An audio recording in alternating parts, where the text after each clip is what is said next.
আসসালামু আলাইকুম। সিলেট শাহজালাল মাজার জিয়ারত করতে আসছি।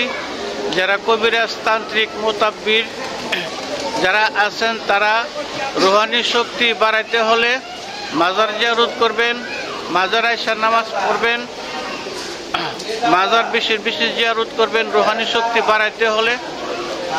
এই যে শাহজালাল বাবার রোজা শরীফে আসছি। এই যে ডেক দেখেন, ইয়ামিন শহর থেকে এই দিকগুলা আসছে গায়েবীভাবে।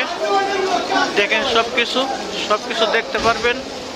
মাজার জিয়ারত করতে আসছি। আপনারা রুহানি শক্তি বাড়াইতে হলে আপনারা মাজার জিয়ারত করবেন, সবসময় আসবেন, সবসময় জিয়ারত করবেন। রুহানি শক্তি অনেক বাইরে যাব। বাবা শাহজালাল মাজার আসছি, দেখেন আমরা সবসময় আসি, সব কিছু দেখেন। এই যে কবুতর, এই যে কবুতর, সব কিছু দেখেন।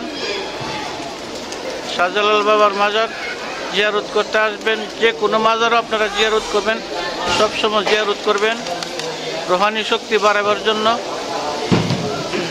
রুহানি শক্তি বাড়াইলে আপনার সব কিছু কাজ অতি সহজে হয়ে যাবে। মুখ দিয়ে বাইর করবেন, কাজ হয়ে যাব। যেটা বাইর করবেন মুখ দিয়ে, এটি কাজ হবে। রুহানি শক্তি আপনার বাড়াতে হবে। এই যে ডেকগুলো আপনারা দেখেন,